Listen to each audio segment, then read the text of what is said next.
Karthigai Deepam serial December 16 tomorrow எபிசோடில் என்ன நடக்குதுன்னா, பல்லவி ரூபஸ்ரீ கிட்ட ஃபோனில் பேசிட்டு வைக்கிறாங்க. அதுலேருந்து ஸ்டார்ட் ஆகுது. ஃபோனை வச்ச உடனே என்னடானா ரூபஸ்ரீ இன்னைக்கே கிளம்பிடுன்னு சொல்லிட்டு இருக்காங்க. ஐஸ்வர்யா வேலை முடியாமல் காசு தர மாட்டேன்னு சொல்லிட்டு இருக்காங்க. அப்போ 2 நாளாக நம்ம நடிச்சது எல்லாமே ஓசியா, என்ன ஆனாலும் சரி காசு வாங்காமல் இங்கேருந்து போகவே கூடாது அப்படின்னு மனசில் நினச்சிட்டு நின்றுட்டு இருக்காங்க பல்லவி. அப்போ வந்து சைடில் பார்க்கும்போது அந்த இடத்துல மீனாட்சி வந்து நிற்கிறாங்க. ஐயோ இவங்க எப்போ வந்தாங்க, நம்ம பேசுனதை கேட்டிருப்பாங்களோன்னு பல்லவி மனசில் நினைக்க, மீனாட்சி மனசுக்குள்ள இவ இப்போ யார்கிட்ட பேசிட்டு இருந்தா, எனக்கு என்னவோ இவளுக்கு பின்னாடி அந்த ஐஸ்வர்யா தான் இருப்பான்னு தோணுது அப்படின்னு டவுட்டாக நினச்சிட்டு எதுவும் கேட்காம அந்த இடத்த விட்டு போயிடுவாங்க மீனாட்சி. அடுத்த சீனில் பல்லவி மறுநாள் காலையில் ஆட்டோவில் போய்கிட்டு இருக்காங்க. அப்போ வந்து நினச்சி பார்க்குறாங்க, எப்படிடா ரெக்கார்டிங் வந்து நம்ம ஸ்டாப் பண்ணுறது அப்படின்னு யோசிக்கிறாங்க. போனதுமே ரெக்கார்டிங் இருக்குன்னு சொன்னாங்கன்னா காலையில் சாப்பிடாம வந்துட்டேன்னு சொல்லி சமாளிக்கலாம் அப்படின்னு யோசிச்சுட்டு இருக்காங்க. அப்புறம் வயிறு வலிக்குது அதுன்னு சொல்லி சமாளிச்சிடலாம் அப்படின்னு யோசிக்கிறாங்க. அப்போ ஆட்டோவை வந்துட்டு கார்த்திக் வந்து தெரிஞ்ச போலீஸ் ஒருத்தர் இருப்பார்ல, அவரே வந்து ஸ்டாப் பண்ணுறாங்க. எல்லாரையும் வந்து நிறுத்துன்னு இறக்கி செக் பண்ணிட்டு இருக்காங்களா, கையில் வந்து ஃபோனில் பார்த்து செக் பண்ணுவாங்க. அதாவது பல்லவி ஃபோட்டோவை வந்து ஆல்ரெடி ஒரு ஃபோனில் வச்சிருக்காரு. ஆட்டோவில் வரதை பார்த்துட்டு கீழே இறங்கி வாமா, உன் பேர் என்னம்மா அப்படின்லாம் கேட்குறாங்க. என் பேர் பல்லவிங்கிறாங்க. அப்போ ஐடி ப்ரூஃப் இருக்கா காட்டு அப்படின்னு சொல்லி கேட்குறாங்க போலீஸ். ஐயோ திருன்னு முழிக்கிறாங்க. ஐடி ப்ரூஃபில் ஸ்வேதான்லாம் இருக்குது, காட்டினா மாட்டிப்போமே, இப்போ என்ன பண்ணுறது அப்படின்னு மனசுக்குள்ளே நினைக்கிறாங்க. எங்கம்மா ஐடி ப்ரூஃபை காட்டு அப்படின்னு திரும்பவும் அந்த போலீஸ் கேட்க, சார் என்ன சார் இங்கே எத்தனை பேர் போய்கிட்டு இருக்காங்க, எல்லாருக்கிட்டையும் நீங்கள் ஐடி ப்ரூஃபாக கேட்கீங்க அப்படின்னு பல்லவி கேட்க, ஓஹோ அப்படியா அப்படின்னு சொல்லிட்டு ஆட்டோ டிரைவரை பார்த்து உன் பேர் என்ன அப்படின்னு கேட்குறாங்க. அவர் நேம் சொன்னது உன்ட்ட ஐடி ப்ரூஃப் இருக்கான்னு கேட்குறாங்க. இருக்குது சார்னு எடுத்து காட்டுறாங்க. இப்போ ஓகேவா எல்லாருக்கிட்டையும் கேட்டுட்டேன், நீயும் காட்டு அப்படின்னு சொல்லிட்டு இருக்காங்க. சார் என்கிட்ட என்ன சார் நீங்கள் எல்லாரும் ஐடி ப்ரூஃபை எடுத்துகிட்டா போவாங்க அப்படின்லாம் பல்லவி திருன்னு முழிச்சிட்டு சொல்லிட்டு இருக்க, ஆட்டோ டிரைவர் நான் கிளம்புறேன் அப்படின்னு சொல்கிறாங்க. நான் ஏதோ சாதாரண சவாரின்னா ஏற்றினேன், ஏதோ பிரச்சனை மாதிரி தெரியுது சார், நான் பிள்ளை குட்டிக்காரன் அப்படின்னு சொல்லிட்டு கிளம்பியிருந்தாங்க. ஆட்டோன்னு கூப்பிட்டுட்டு இருக்காங்க பல்லவி. ஐடி ப்ரூஃப் இல்லைன்னா வண்டியில் ஏற்று போலீஸ் ஸ்டேஷனில் போய் விசாரிச்சிக்கலாம் அப்படின்னு வந்து அந்த போலீஸ் சொல்லிட்டு இருக்காங்க. எனக்கு உன் மேலே டவுட்டாக தான் இருக்குது, உன் பின்னாடி யார் இருக்கா, யார் சொல்லி இதெல்லாம் செஞ்சிட்ருக்குன்னு கேட்குறாங்க. அவங்க வந்து நான் ஒரு ரெக்கார்டிங் போய்கிட்டு இருக்கேன் சார், அபிராமி மியூசிக்கல் கம்பெனிக்கு தான், ப்ளீஸ் சார் நம்புங்க, ரெக்கார்டிங்கு டைம் ஆச்சு அப்படிலாம் சொல்லி சமாளிப்பாங்க பல்லவி. கான்ஸ்டபிளை விட்டு வண்டியில் ஏற்ற சொல்லிட்டு இருக்காங்க போலீஸ். ஆனால் வந்து நான் பேசுகிறேன் கொஞ்சம் வெயிட் பண்ணுங்க நான் பல்லவி கெஞ்சிட்ருக்க. கரெக்டாக அந்த இடத்துக்கு கார்த்திக் கார் வந்துடுது. என்னாச்சு சார் அப்படின்னு கேட்குறாங்க. இல்லை திரு முழிச்சிட்டு இருக்காங்க, விசாரிச்சு ஒழுங்காக சொல்ல மாட்டேங்காங்கன்னு போலீஸ் சொல்ல, அது வந்து இந்த ஊருக்கு அவங்க புதுசு அதனால தான் அப்படி இருக்கிறாங்க, மற்றபடி எனக்கு தெரிஞ்ச பொண்ணு தான், என் ஆஃபீஸில் தான் வந்து இன்றைக்கி ரெக்கார்டிங் நடக்க போகுது, அங்கே தான் போகிறாங்க அப்படின்னு சொல்லிட்டு இருக்காங்க. அப்போ உங்களுக்கு தெரிஞ்ச பொண்ணா, உங்கள் மேலே நம்பிக்கை வச்சு கூட்டிகிட்டு போங்க, நான் விட்டுருந்தேன் அப்படின்னு போலீஸ் சொல்ல, கார்த்திகே காரில் வந்து கூட்டிகிட்டு போகிறாங்க. ஒருவேளை இவருக்கு எல்லாம் தெரிஞ்சிருக்குமோ இல்லை சும்மா தான் விசாரிச்சாரா அப்படின்னு மனசுக்குள்ளே நினச்சிட்டே பல்லவி காரில் ஏறி போகிறாங்க. அடுத்த சீனில் வந்து அந்த போலீஸ் உடனே மீனாட்சிக்கு கால் பண்ணுறாங்க. மீனாட்சி ஃபோன் எடுத்துகிட்டு என்னாச்சு சார் எல்லா விஷயம் தெரிஞ்சுதா அப்படின்னு கேட்குறாங்க. இல்லை நான் விசாரிச்சிட்டேன், ஆல்மோஸ்ட் பயந்து சொல்கிற நிலைமைக்கு வந்துட்டா, அந்த டைமில் கார்த்திக் வந்துட்டார், அதனால் எதுவும் கேட்க முடியாமல் நான் போக சொல்லிட்டேன் அப்படிங்கிறாங்க. என்ன சார் அந்த ஃப்ராடுக்கு பின்னாடி நீங்கள் இருக்க உண்மையை கண்டுபிடிச்சிருவீங்கன்னு நினச்சா எப்படி சொல்கிறீங்க அப்படின்னு கேட்குறாங்க. நீங்கள் தானே சொன்னீங்க கார்த்திக் வந்து தெரியக்கூடாதுன்னு சொல்லி, அதனால தான் நான் வந்து கார்த்திக் வந்ததும் ஓங்கி விசாரிக்கலை, சரி விடுங்க பார்த்துக்கலாம் விசாரித்து சொல்கிறேன் அப்படின்னு அந்த போலீஸ் சொல்லிட்டுருக்க. ஆமாம் இந்த விஷயம் எதுக்காண்டி கார்த்திக்கு தெரியக்கூடாதுங்கிறீங்க, அவள் தான் ஃப்ராடுன்னு சொல்கிறீங்கல்ல அப்படின்னு போலீஸ் கேட்குறாங்க. இல்லை சார் கன்ஃபார்மாக தெரியாமல் வீட்டில் சொல்ல முடியாது, இல்லைனா குடும்பத்துக்குள்ளே பிரச்சனை வந்துடும், இப்போதைக்கு இவ்வளோ தான் என்னால் சொல்ல முடியும் சார் அப்படின்னு சொல்கிறாங்க மீனாட்சி. ஹெல்ப் பண்ணதுக்கு தேங்க்ஸ்லாம் சொல்லிட்டு இருக்காங்க. சரி விடுங்க வேறு சந்தர்ப்பம் இருந்தால் கண்டிப்பாக விசாரிச்சு சொல்கிறேன்னு சொல்லிட்டு போலீஸ் வைக்கிறாங்க. வச்சதுக்கப்புறம் மீனாட்சி என்ன நினைக்கிறாங்கன்னா, இந்த ஃப்ராடால் ஏதோ ஒரு பெரிய பிரச்சனை வரப்போகுது, கண்டிப்பாக இவங்களுக்கு பின்னாடி அந்த ஃப்ராடுக்கு பின்னாடி அந்த ஐஸ்வர்யா தான் இருப்பான்னு நினைக்கிறேன். ஒரு வேளை இந்த ஃப்ராடு போய் தெரிஞ்சுதுன்னா தீபாவே கார்த்திக்காண்டி பாடி ஜெயிச்சு கொடுத்துருவா, இல்லைனா இந்த பொண்ணு பாடிட்டு போயிட்டா தீபாவோட எதிர்காலம் என்ன ஆகுது, ஏதோ ஒரு பெரிய பிரச்சனை மட்டும் நடக்க போகுதுன்னு தெரியுது, ஆனால் என்னென்னலாம் தெரியலன்னு தனக்கு தானே யோசிச்சுட்டு அந்த இடத்த விட்டு போயிருந்தாங்க மீனாட்சி. அப்படி கட் பண்ணி அடுத்த சீனில் ராஜாவை தான் காட்டுவாங்க. அந்த ரெக்கார்டிங் ஆஃபீஸில் வந்துட்டு குறுக்கே நெருக்கி வாசலில் நடந்துட்டுருக்காங்க. என்னது இது மாப்பிள்ளை ஒரு 10 நிமிஷத்தில் வந்துடுதான்னு சொன்னார், இன்னும் வரவே இல்லை, எல்லா இடத்துலையும் வந்து சிங்கரோட வாய்ஸுக்கு தான் பெரிய இதாக இருக்கும், ஆனால் இங்கே சிங்கர் யாருன்னு கண்டுபிடிக்கிறதே பெரிய விஷயமா இருக்கே, மாப்பிள்ளை எப்படி கண்டுபிடிச்சிருப்பாரு அந்த பல்லவி பொண்ணை அப்படின்னு யோசித்துக்கிட்டே அங்கே பேசிக்கிட்டே தனக்கு தானே பேசிக்கிட்டே அங்கேயே நடக்கிறாங்க.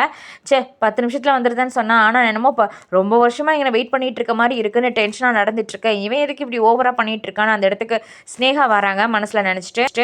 என்னாச்சு ராஜா எதுக்காண்டி வெளியே வெயிட் பண்ணிட்டு இருக்கீங்க, இன்றைக்கி ரெக்கார்டிங் இருக்குது தெரியும்ல அப்படின்னு கேட்குறாங்க ஸ்னேகா. அதுக்கான ஏற்பாடெல்லாம் பண்ணி வச்சுட்டு தான் இங்கே வந்து நின்றுட்டுருக்கேன்னு சொல்கிறாங்க. கார்த்திக் சாரை வெல்கம் பண்ணுறதுக்கு இன்னும் 10 நிமிஷத்தில் வந்துருவாருன்னு சொல்லியிருக்காருங்கிறாங்க. என்றைக்கும் இப்படி தான் வெல்கம் பண்ணிகிட்டு இருக்கீங்களா என்ன அப்படின்னு ஸ்னேகா கேட்குறாங்க. இன்றைக்கி ரெக்கார்டிங் இருக்குன்னு உனக்கு தெரியும்ல, சாதாரண ரெக்கார்டிங் கிடையாது, சவால் விட்டு கார்த்திக் ஜெயிக்க போகிற ரெக்கார்டிங்கு, அது வைரலான வீடியோலாம் உனக்கு ஞாபகம் இருக்கலாம், அந்த ஆர்வமே உனக்கு இல்லையா அப்படின்னு ராஜா கேட்குறாங்க.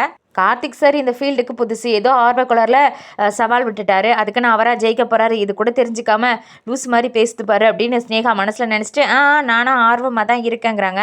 அது என்ன இப்படி ஆர்வமே இல்லாமல் சொல்லிட்டு இருக்க, கார்த்திக் சவால் விட்டதுக்கு காரணமாக இருந்த முக்கிய வாய்ஸ் உள்ள அந்த பொண்ணு இன்னைக்கு வரப்போகிறா அப்படின்னு ராஜா வந்து சொல்லிட்டு இருக்கும் போதே அந்த இடத்துக்கு வந்து கார்த்திக் பல்லவியை கூட்டிகிட்டு வந்துருந்தாங்க. கார்த்திக் வந்ததுமே ராஜா வெல்கம் பண்ண இதான் பல்லவின்னு இன்ட்ரோ கொடுக்குறாங்க.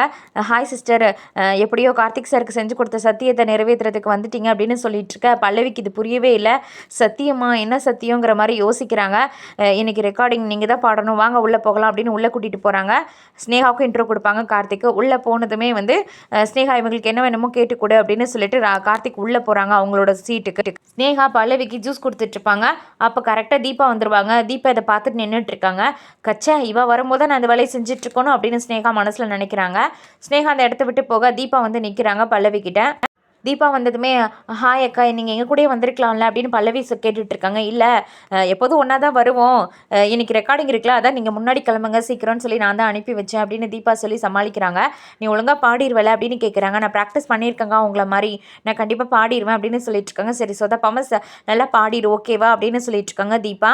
இதை ஸ்னேகா கவனிக்கிறாங்க. என்னது இது ரொம்ப தெரிஞ்ச பொண்ணு மாதிரி பேசிகிட்டு இருக்கா அப்படின்னு அவங்க சீட்லேருந்து பார்த்துக்கிட்டே மனசில் நினைக்கிறாங்க.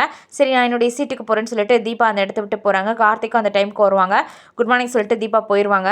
வாங்க ரெக்கார்டிங் ஸ்டார்ட் பண்ணலாமா அப்படின்னு கார்த்திக் கேட்க ஒரு நிமிஷம் பல்லவி அப்படி யோசிக்கிறாங்க.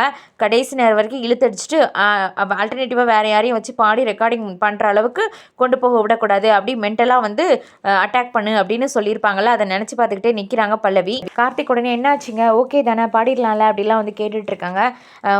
அப்படி திருன்னு முழிச்சிட்ருக்காங்க. ஃபஸ்ட் டைம் ரெக்கார்டிங்கில் பாடுறாங்கல்ல, அதான் கொஞ்சம் பயப்படுறாங்க போல் அப்படின்னு ராஜா வந்து சொல்லிட்டுருக்காங்க.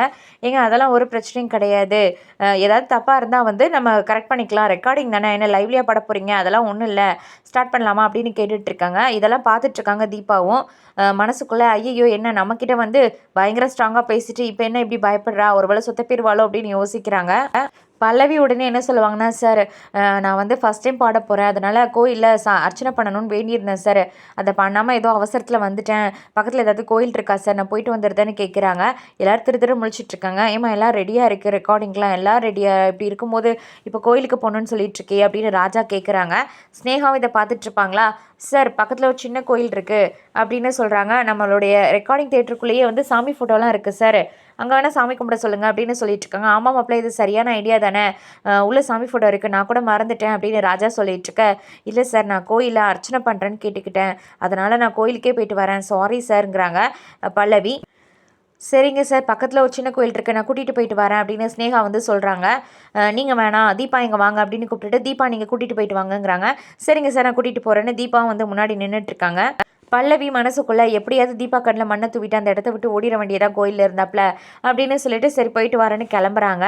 என்ன மாப்பிள்ள கடைசி நேரத்தில் இப்படி இரிட்டேட் பண்ணுற மாதிரி இந்த பொண்ணு பண்ணுது அப்படின்னு கேட்குறாங்க ராஜா. சரி விடு, கோயிலுக்கு தானே 10-15 நிமிஷம் ஆகுமா, மிஞ்சி போனால் பார்த்துக்கலாம் அப்படின்னு சொல்லிட்டு கார்த்திகா அந்த இடத்த விட்டு போகிறாங்க. தீபாவும் பல்லவியும் அந்த இடத்த விட்டு கிளம்புவாங்களா. ஸ்னேகா மனசுக்குள்ளே ரெக்கார்டிங் தேட்டரை பார்த்ததுமே கை கால்லாம் உதறத ஒரு பொண்ணை கூட்டிகிட்டு வந்துட்டு சவால் விட்டுட்டு ஜெயிக்க போகிறாராமே, சும்மா சவால் விட்டுட்டு சீன் போட்டுட்ருக்காரு அப்படின்னு மனசில் நினச்சிட்டு அந்த இடத்த விட்டு போகிறாங்க ஸ்னேகா. அடுத்து கோயிலுக்கு கூட்டிகிட்டு போயிடுவாங்களா. தீபா உள்ளே போனதுமே திருன்னு முழிக்கிறாங்க. ஐயருக்கு வந்ததுமே அர்ச்சனை பண்ணணும் அப்படின்னு தீபா சொல்லிட்டு இருக்க. பேர் என்ன அப்படின்னு கேட்க பல்லவிங்கிறாங்க. அப்படி தீபா திரும்பி பார்க்குறாங்க. ஸ்வேதான்னு உண்மையான பேரை சொல்கிறாங்க.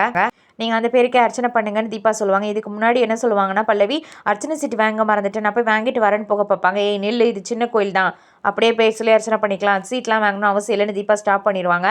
கண்ணை மூடி சாமி கும்பிட்டுட்டு இருப்பாங்க. தீபா என்ன வேண்டுவாங்கன்னா, வேணும்னே ஒரு தப்புக்கு வந்து துணை போய்கிட்டு இருக்கேன், ஆனால் எந்த பிரச்சனையும் இல்லாமல் எல்லாம் முடியணுங்கிறதுக்காண்டி தான் இதுக்கு ஒத்து போகிறேன், எல்லாம் நல்லபடியாக முடியணும்னு சாமிக்கிட்ட வேண்டிகிட்டு இருக்காங்க.